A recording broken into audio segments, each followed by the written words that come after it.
ओम सामवेद अध्याय 1 ये सूक्त 5 का 6वां मंत्र है।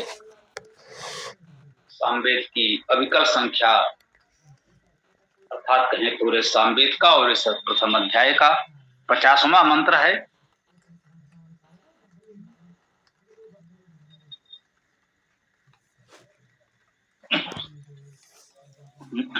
ओम श्रुति श्रुतिकर्ण वहिनी भी देवै अग्ने सयावभि आसीदतु बर्हिषि मित्रो अर्यमा प्रातः यावभि अध्वरे श्रुधि सुनो। श्रु धातु का अर्थ सुनना, श्रुधि अर्थात सुनो, मध्यम पुरुष एक वचन। श्रुतकर्ण ये संबोधन में है, कोई विभक्ति नहीं है। हे श्रुतकर्ण,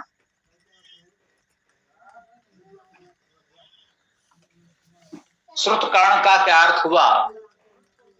इसके कान सुनने वाले हैं।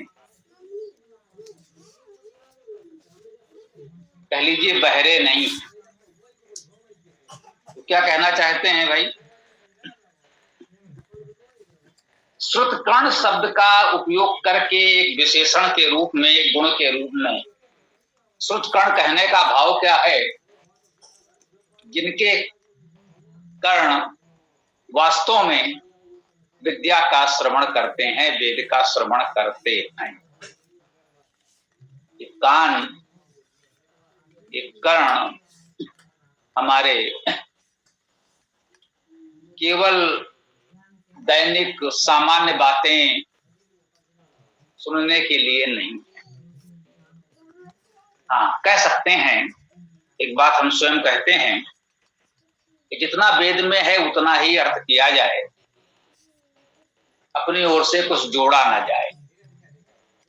ठीक बात है। कोई कह सकता है श्रुतकर्ण है, सुनने वाले कानों से युक्त। शब्दार्थ इतना ही है और मंत्रार्थ में हम इतना ही लिखेंगे। यही लिखा है, श्रुतकर्ण हे सुनने वाले कर्ण युक्त।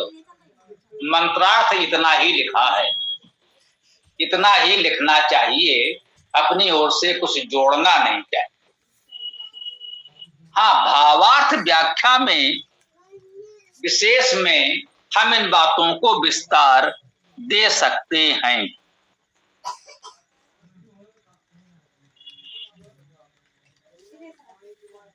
विशेष में इस बात पर विशेष रूप से यहां लिखा गया है, श्रुतकर्ण सुनने वाले कर्ण अथवा सुने हुए को कर्णगत करने वाले। श्रु धातु का अर्थ सुनना है, कर्ण धातु का अर्थ सुनना, दूर ले जाना, वेदना, छेदना, परित्याग करना आदि है। इस प्रकार जो लोग श्रुति या श्रुति को कर्ण करते हैं, सुनते हैं, उसे वेधते हैं अर्थात उसे गहनता से समझते हैं, चिंतन मनन करा प्रसाद करते हैं, त्याग भावना से सबको वितरित करते हैं, वे विद्वान श्रुतकर्ण हैं। ये हमने अपनी विशेष टिप्पणी में, व्याख्या में लिखा है।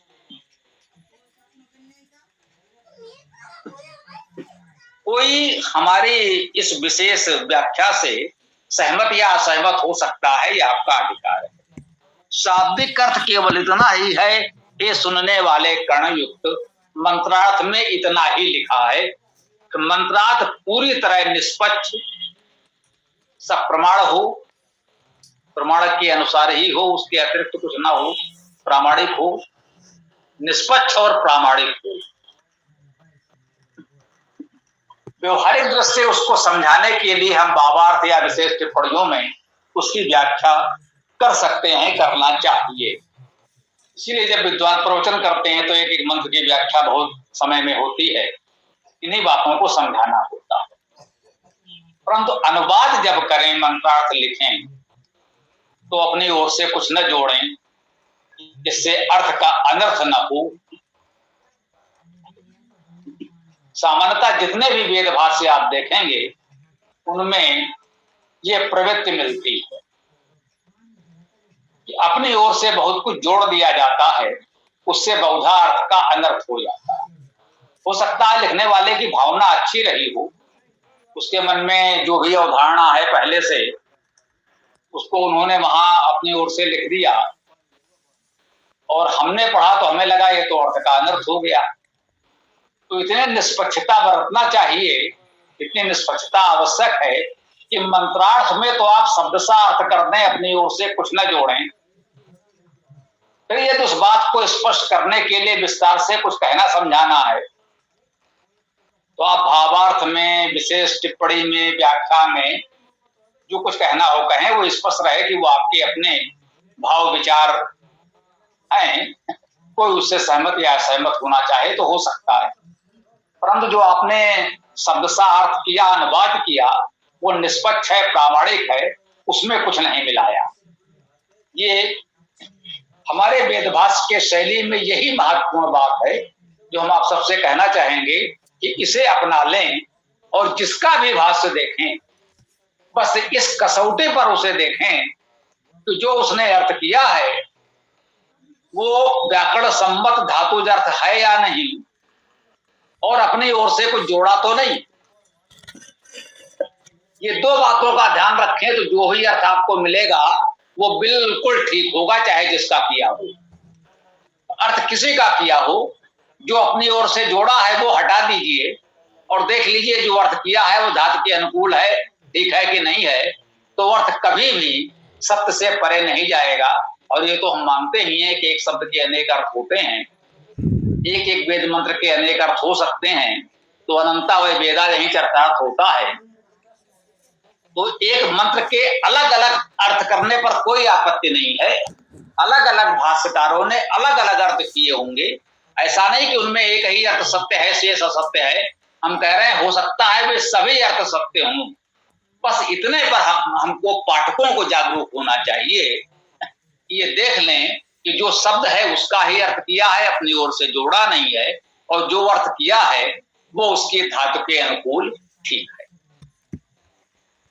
तो श्रुति श्रुतकर्ण है, श्रुतकर्ण सुनो। अब सुनो तो कैसे, वह निभी, ये बहुवचन है तृतीया में, वहनियों द्वारा, वहन करने वालों द्वारा। सुने भी तो किससे सुने, ये भी तो महत्वपूर्ण है। सुनाने वाले तो बहुत मिलते हैं, जहां देखो वहीं लोग सुनाने के लिए बैठे हैं, सब अपनी अपनी सुना रहे हैं, तो हम सुने किसकी। तो सुनिए वहन भी, जो वहन करने वाले हैं। फिर वही बात है, क्या वहन करें, जो इस वेद विद्या का वहन करने वाले हैं, जो धर्म को वहन करते हैं,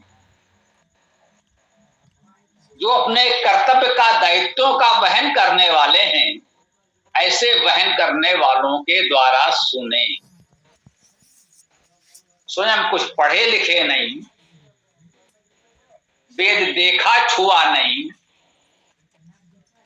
उन्हें पारिवारिक सामाजिक किसी दायित्व का बोध नहीं, लक्ष्यधार भाषा में कुछ भी व्याख्यान प्रवचन करके लोगों को आकर्षित करके धन एकत्र कर रहे हैं, उनकी हमें नहीं सुननी। जो किसी कारण से सुन रहे हैं, भ्रमित हैं, उनको हम बचा सकें तो अच्छी बात है, कम से कम हमें तो नहीं सुननी उनकी। तो जो इस प्रकार से वेद विद्या का वहन करने वाले हैं, अपने सामाजिक पारिवारिक दायित्वों कर्तव्यों का वहन करने वाले हैं, उनसे सुने। और किनसे सुने, उनमें और क्या गुण होना चाहिए जिनसे सुने, कहा है देवई, देवों द्वारा सुने, जो दिव्य हैं, प्रकाशमान हैं, अनेक उत्तम गुणों से युक्त हैं, उन्हें हम देव कहते हैं। देखिए बहुवचन में आया है देवई, ये समाज के दिव्य विद्वानों के लिए आया है, ईश्वर के लिए तो एक वचन में ही होता। देवई कहा है बहुत से देवों के द्वारा सुने। जी हाँ, अब यहां पर ये बात भी ध्यान देने की, ये कहते हैं देवई, देवों द्वारा सुने। ऐसा नहीं कि किसी एक बाबा जी को आपने अपना गुरु बना लिया, तो बस उन्हीं की सुननी है और किसी और की नहीं सुननी, ऐसा वैदिक संस्कृत का निर्देश नहीं है। कन फुकवा गुरु से बचना है। जो कान में कुछ फूक देते हैं और बस अब आपका जीवन हमारे नाम हो गया, अब गुरु जी के संकेत पर ही आपको अपना जीवन चलाना है, ऐसा नहीं। देवई, विद्वानों के द्वारा सुने। जो समाज के दिव्य विद्वान हैं, उन सब की बात सुने। जब अनेक विद्वानों की बात हम सुनेंगे, तब हम सत्य को जान पाएंगे। यदि केवल एक तक सीमित हो गए, तो वो तो जैसा चाहेगा वैसा हमें चलाएगा। वो अच्छा भी हो सकता है, और मैं कहता हूं कितना भी अच्छा हो, मनुष्य है तो भूल चूक हो सकती है, हमसे भी हो सकती है। हम बिल्कुल कहते हैं कि आप अन्य भाष्यों को भी देखेंगे, अन्य विद्वानों को सुनेंगे और हमारा कार्य भी देखेंगे, तो आप तुलना कर सकेंगे। हम कहें यदि हमें अपने कार्य पर भरोसा है कि हमने जो कार्य किया, हम जो वेद भाष्य जो अर्थ प्रस्तुत कर रहे हैं, यदि हम उस पर निष्पक्ष प्रामाणिक हैं, तो अन्य को देखने के पश्चात आपको हमारे ऊपर और विश्वास बढ़ेगा कि हाँ, इन्होंने जो कहा वो किया। अन्य में वो निष्पक्षता प्रामाणिकता नहीं है। और यदि हम कहने नहीं बस ये हमारा वाला पढ़ना, किसी और को मत देखना, तो समझ लो उन्हें स्वयं अपने ऊपर भरोसा नहीं है। वो जानते हैं कोई और देख लिया तो हो सकता है फिर हमसे दूर हो जाएं। तो हम तो कहते हैं हाँ, जो विद्वान हैं उनकी सुने। देवई, विद्वानों द्वारा सुने। वन्य भी, कर्तव्य पारायण, कर्तव्य का वहन करने वालों द्वारा सुने। ये तो ठीक बात है। अग्नि, ये भी संबोधन में है। हे अग्नि, हे अग्निगत स्वरूप परमेश्वर,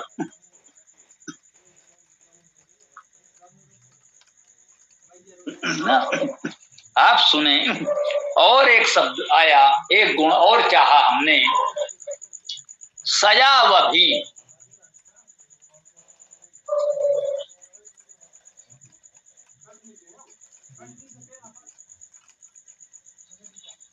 सयावभी में सा उपसर्ग मान लें, सहित साथ। या धातु का अर्थ है जाना, चलना। ठीक,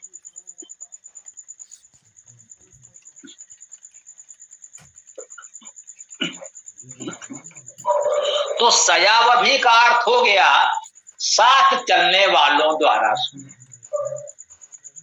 जो हमारे साथ नहीं है, हमारी निंदा आलोचना ही करते रहते हैं, उनकी क्या सुननी।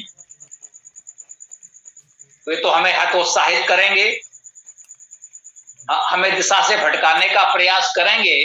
इनको हम पहले से जानते हैं कि वे हमारे साथ नहीं हैं, उनकी सुनने की आवश्यकता नहीं है।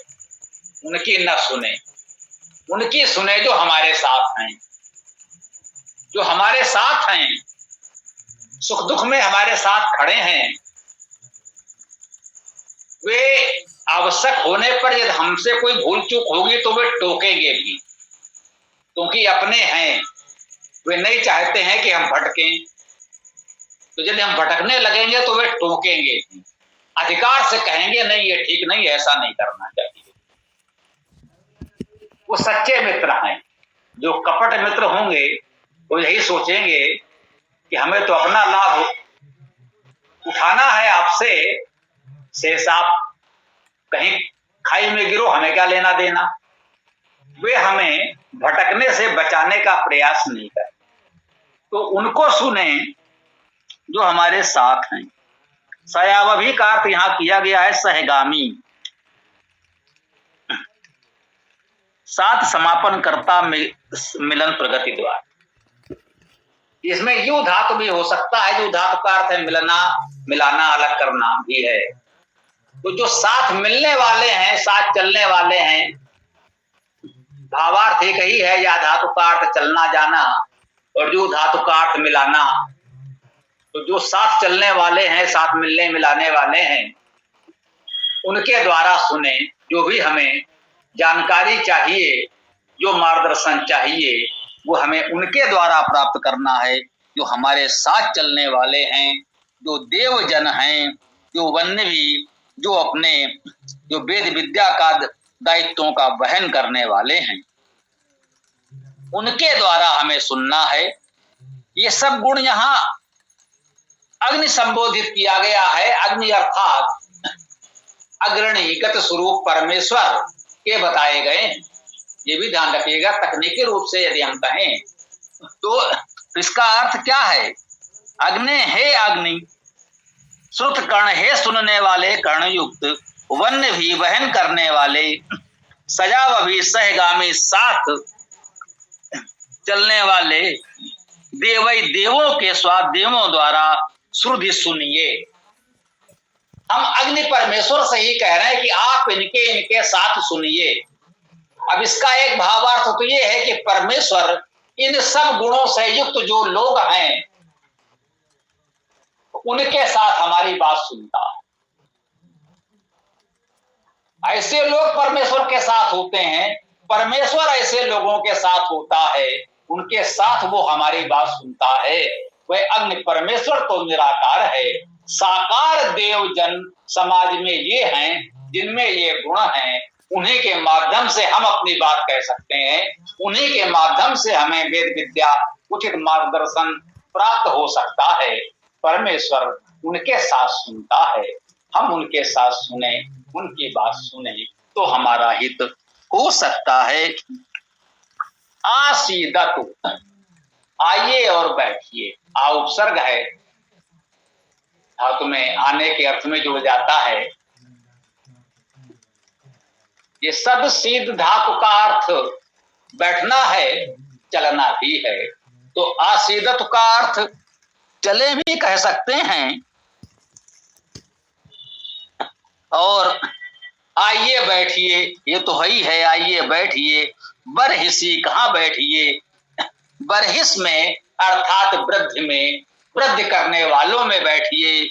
मित्रो, हे मित्र, मित्र ये प्रथमा एक वचन है, मित्र। अर्यमा, ये सारे गुण बताए जा रहे हैं।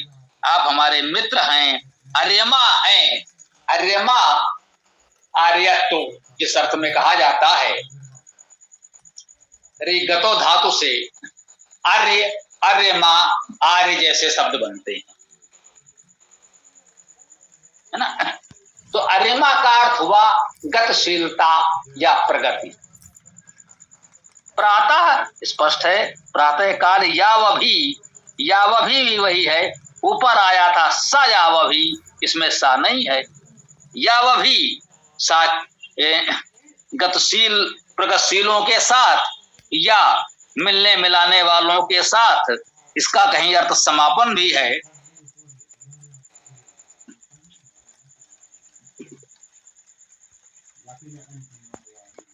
सम्यक रूप में प्राप्त करने का अर्थ हो सकता है। समापन उपसंहार करने वाले ऐसा भी दिया गया है, और सहगामी आदि तो अर्थ हैं ही। तो यावभी मिलनशीलों के साथ और प्रगतिशीलों के साथ, अध्वरे, अध्वर में, अध्वर का अर्थ अहिंसा, आ नहीं ध्वर हिंसा करना, अध्वर का अर्थ अहिंसा, अध्वरे का अर्थ अहिंसा। आसीदतु, बैठिए, आइए बैठिए कहाँ? अहिंसा में बैठिए, जहां वृद्धिशीलता हो, एक दूसरे को बढ़ाने की बात हो, वहां बैठिए। एक दूसरे को गिराने की बात हो, वहां नहीं। मित्रों, हे मित्र, हे प्रगतिशील, प्रातः काल अहिंसक वातावरण में मिलनशीलों के साथ आइए बैठिए। तो अब देखिए, वेद की भाषा में यही यजन है। प्रातः काल सुरम्य वातावरण में हम लोग बैठें और इस प्रकार की चर्चा करें, वेद पाठ करें, स्वाध्याय करें, एक अहिंसक प्रेम पूर्ण मिलनशील वातावरण में कुछ लोग एक साथ बैठे और एक चर्चा करें। यही प्रातःकालीन संध्या है, यही प्रातःकालीन यजन है। वेद मंत्र हमको इसी का निर्देश कर रहा है। और इसके साथ अब हम अपनी इस मंत्र व्याख्या को विराम दे सकते हैं। आप लोग जो भी प्रश्न विचार आदि हो प्रस्तुत कर सकते हैं। ओम खम ब्रह्म।